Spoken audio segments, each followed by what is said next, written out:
All right, guys, welcome to Angier in Action, episode 3. I'm joined today, actually, I'm very honored, truthfully, to be joined today by our former Public Works Director, current project manager, Jimmy Cook. Great to be here. He is, you either love him or you hate him in town, but most people love him, in my experience. Let's see, you have been with the town since the aqueducts were in, right? They ran the water down from the mountains. Pretty close, but I've had been here for about 28 years now. This past May made 28 years. Yeah, that I've been employed with the town, and I really enjoyed it. It's gone by very quickly. Yeah. What'd you start off as when they hired you? I actually started out working at the wastewater plant. Okay. So when they offered me a position, I'm like, do I really want to work at a wastewater plant? But it ended up being a great experience. Okay. To treat the wastewater, then we discharged into the Cape Fear River. So I did that for about 8 years before I got promoted to Public Works Director. And that's a jump. That is a jump. From fecal technician to Public Works Director. Correct. Okay. And one of the challenges that I had there is I actually was in charge of the 2 former Public Works Directors. So trying to incorporate their knowledge and experience into that. So that was a challenge, but it was a great experience to do that. Yeah. And then this past February, our town manager promoted me to project manager. Yeah. So it was kind of a lot of it I was doing as Public Works Director, and just went into project manager. So that was grateful to her and the board for giving me that opportunity. Yeah, so. I think it was a great idea of the manager, especially now given how many projects that the previous board had already started, and that the new board was eager to get the ball rolling on. Right. It was clear that we needed someone dedicated to focus just on those. So I'm glad it's you. 28 years, and you have a countdown timer on your phone. Because every time I see you, you're like, hey, and you show me the phone. You're like, that's when I'm going to retire. I'm like, we'll see. We'll see, Jimmy. I do. It's a great conversation piece when somebody asks me about it. So I've got it down to the second. So I'm about 10 months, 10 days, and whatever the hours are left in the day. So you haven't checked today then? I haven't checked today. Okay. Do you check it every day? I pretty much do. When I wake up, I check it, see if it's still running. Wake up in the morning, make sure the countdown timer's okay. All right, we're good. That's good. So 28 years for town of Angier. I mean, what motivates you to stay with Angier for that long? I think it's the residents with being the small town, small community. Yeah. That's one of the things I really enjoy, helping out our citizens. With that, our staff, our public works staff, a public works director is only as good as their staff. Yeah. And been blessed to have a real great staff over these years and great boards to work with. So a lot of the things that we're able to obtain equipment-wise and staffing-wise is all thankful to the past managers and the boards for allowing us to be able to do those things. Yeah. So what in 28 years, what have you seen? What's interesting to note that has changed since when you started to where we are right now? I think when I first started, we had about 2,000 homes, which about 2,000 water meters that we had, and the growth over the 28 years has gone from 2,000 to 4,200 customers that we serve now. And then we also have an additional 2,500 that are in the construction phase, where they've been approved plan-wise and they have sewer capacity. Yeah. They may not just have been built yet. Yeah. So that's been a big change. But I think the way the growth is coming, it's more on the outskirts of town with our developments, so it really does not affect our small town growth. Yeah. Now it's picked up a little the traffic and everything downtown, which you've got a lot of people that are coming downtown, and so which is great for our small businesses. Yeah, it is. That leads us kind of right into what it is actually. So we'll talk first about public works, understanding that, you've recently moved past that, but still your experience in public works could give us a lot of good information.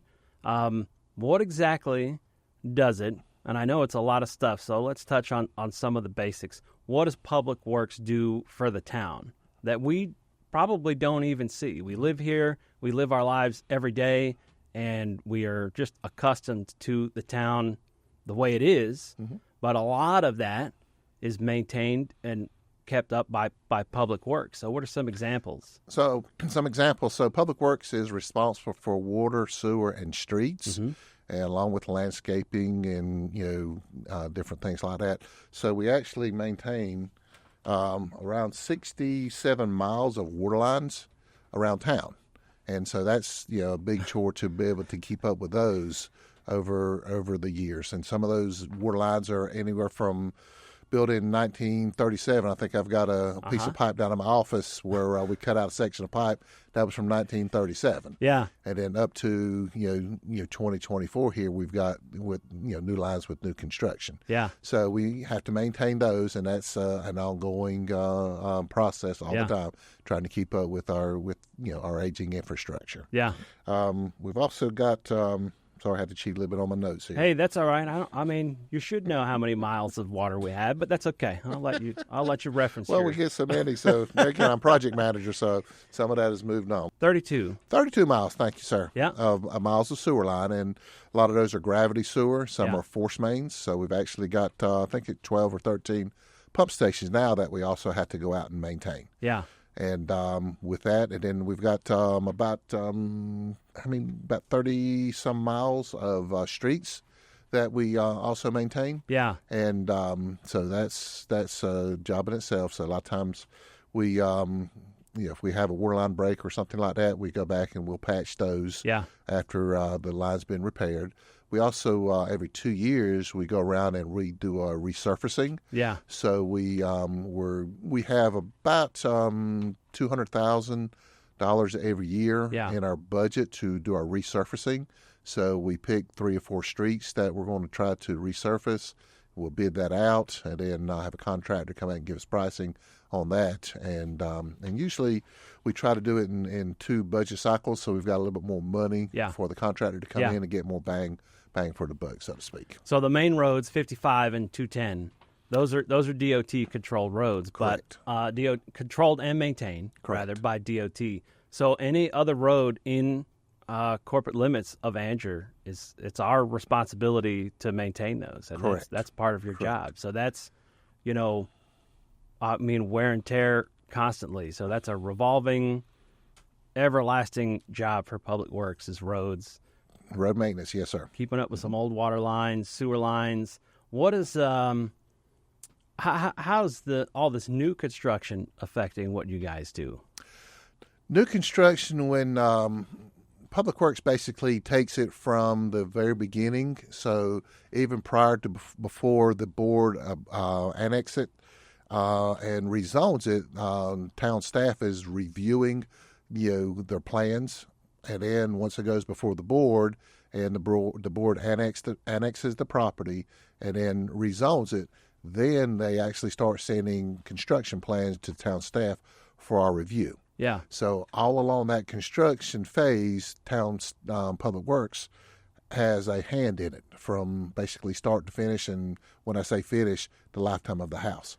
So once the subdivision is complete, we're actually, or before it's complete, we're actually going in and inspecting the water and sewer lines as they go in. Yeah. The service laterals. We're inspecting the roads before they go in. So a road is supposed to last about 20 years. Yeah. So we're checking compaction with the roads and then making sure that everything's put into our specs and standards. Yeah, and the reason that's so important is because when the developer's done and the building is complete, we inherit all of those water lines, sewer lines, and roads. So it's important for us all the way from the beginning for the design and for you to inspect and make sure it's done to our standards, because when they're gone, that's ours. Correct. So we want to make sure it's done right and lasts, obviously as long as it can. Correct. Yes, sir.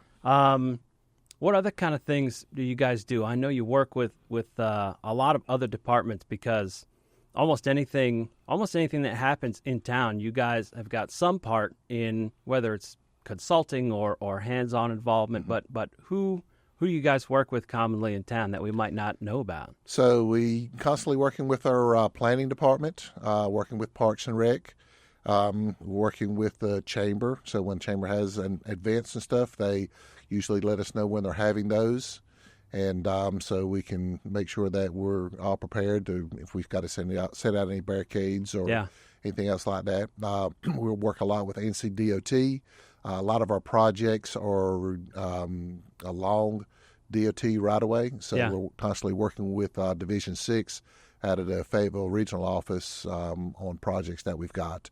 When they're going to resurface a DOT road, they usually contact us about utilities and stuff like that. So it's an ongoing relationship with staff. So usually Public Works is always the first one they call for, and when anybody has issues. And so we're usually right there to take care of those. You are. So for the park, in Sector 7 of Park, they're going to be doing some erosion control at the pond.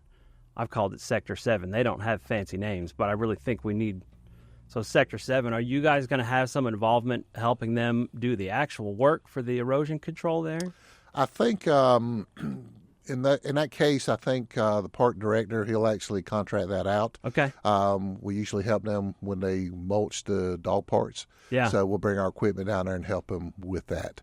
So a lot of times he knows that we've got Public Works has a lot going on and stays busy. So sometimes he'll just get a contractor to come and help them. Yeah. But it was simple stuff like that.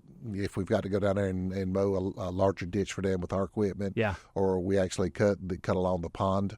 So, because they don't have the equipment to do that, so we help them out. But then you'll trade off sometimes, right? So if you guys are repairing a water line, sometimes you'll bring Derek in and put him on a shovel, kind of little tit for tat. I think the last time Derek saw shovels when he propped up on it to take the when we do the groundbreaking there at the park. So, all right, no offense, Derek. Love Derek to death. Derek works hard in different ways. That he does. Everyone on staff definitely works really hard, but everyone's got their role. So other kinds of things. I mean, you guys water the plants in downtown, right? Correct. The planters that you see around town.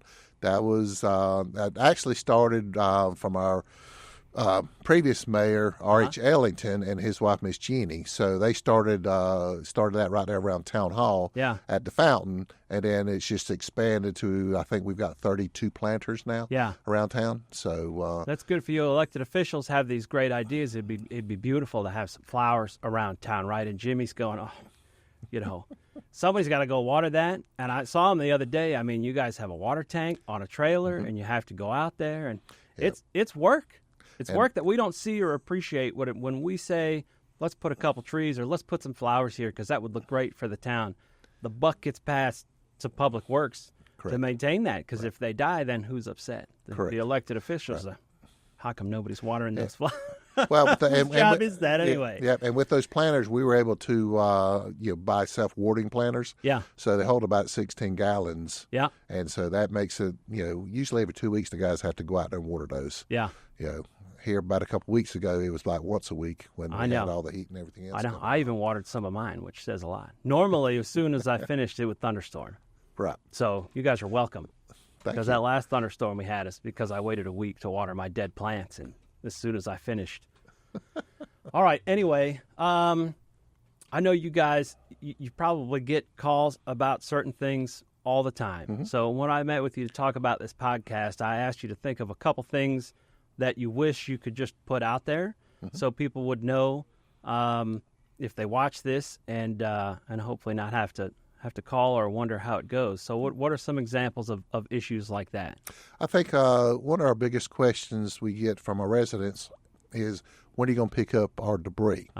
And so we actually pick up limbs, leaves, and household just make sure that they're all separated. Yeah. So we actually tell our residents, make sure everything's out by 7 a.m. Monday morning, Okay. and it'll be picked up that week. Okay. And one of the reasons we don't have set schedules, like Monday we do leaves, Tuesday it's household. Yeah. Because when our trucks go through, if he only has half a load of limbs on Friday, he's not going to waste time and fuel going to the landfill. Yeah. So he'll park the truck over the weekend, and then that Monday he'll start back on limbs and go over that again. So we're just not driving to the landfill. It's constantly changing, right? Because it's not consistent enough for you to know that we're going to have a whole truck of leaves every week, or household garbage. I mean, that one especially. I mean, who knows? Correct. Whenever that's going to show up. Yep. So it'd be safe to say that if you've got something out by the curb, I would say, if it hasn't been picked up in maybe 2 weeks, maybe give them a call, because how many miles of road are there, you said, in town? Over 30 some miles. All right, so there's 30 some miles that you guys do the very best you can to keep an eye on and see what goes out. But I mean, if it gets missed, then give them 2 weeks to find it, and then give you a shout. And when you say 2 weeks, remember, if you've got it out there by 7 a.m. Monday morning, our staff usually has it picked up that week. Yeah. Now, if you put it out at Tuesday at 7 a.m., we may have been by there Monday, so it may actually be out there for 2 weeks, but you didn't put it out on the regular schedule. Yeah. So it just helps us being able to be more efficient when it's out there. And efficiency ultimately falls back on us, the taxpayers, right? Correct. Because that's a big part of your job, too, is fiscal responsibility. Correct. Right? I mean, you, as Public Works and as project manager, are responsible for spending the taxpayers' money in the most effective way possible. That is correct. So your stuff will get picked up, but we're just, we're being as efficient as we can to reduce costs. Yes, right? That's correct. Yeah. Yes, sir. What are some of the challenges that Public Works faces right now?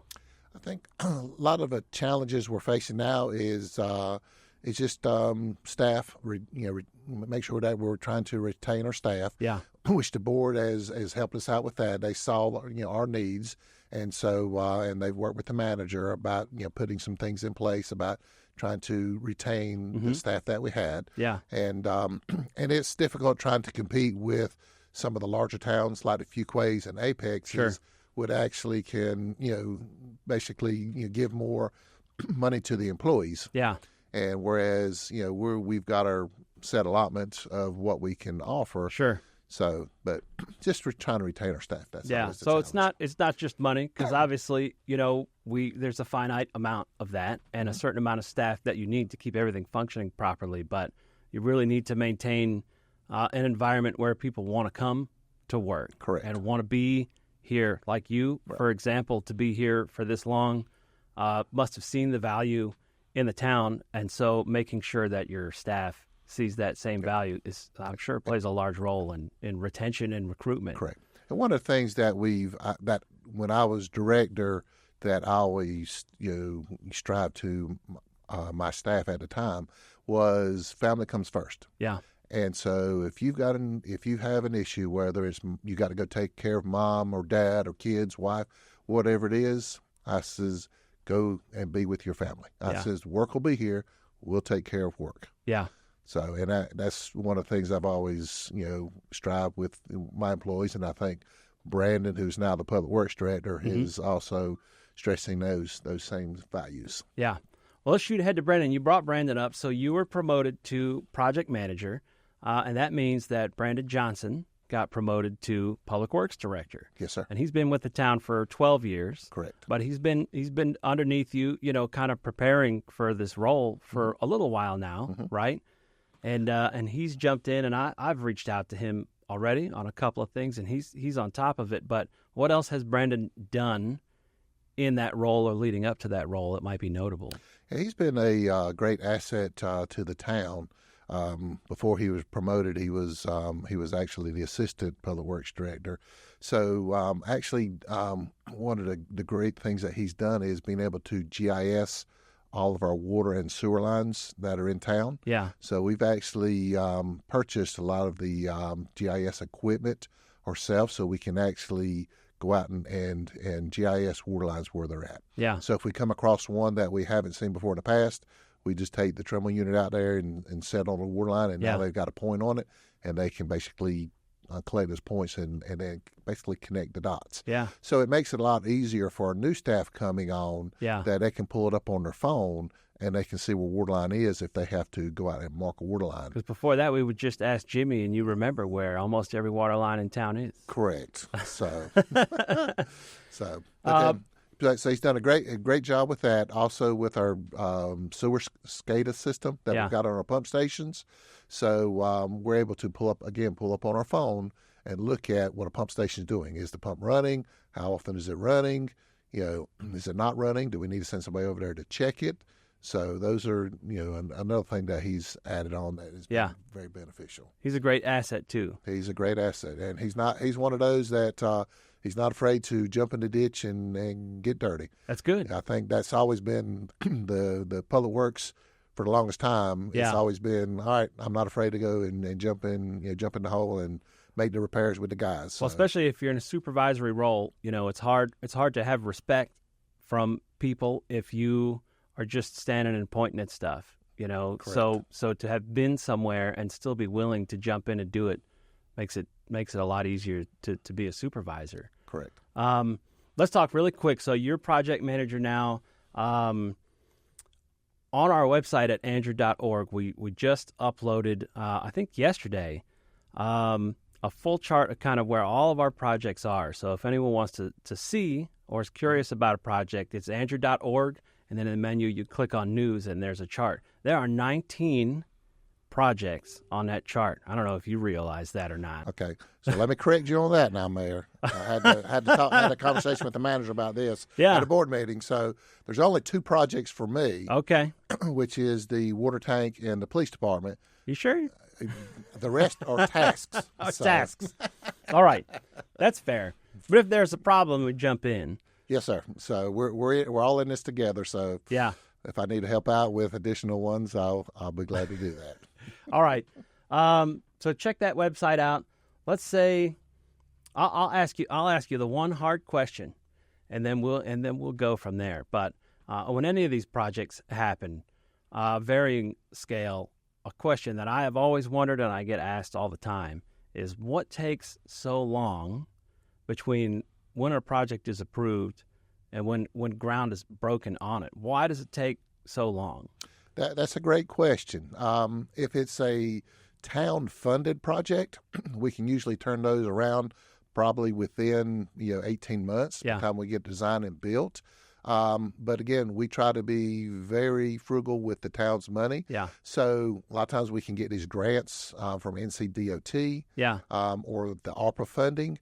And so when you're dealing with, somebody else's money, you basically have to go and abide by their rules. Yeah. So they throw extra, an extra step into the process. Yeah. Which, you've got for the water tank project and the core replacement, you've got to go through Division of Water Infrastructures as a step. So they have to review everything along the way before you're able to bid those. Yeah. And same thing with the LAP projects. LAP projects are actually 80-20.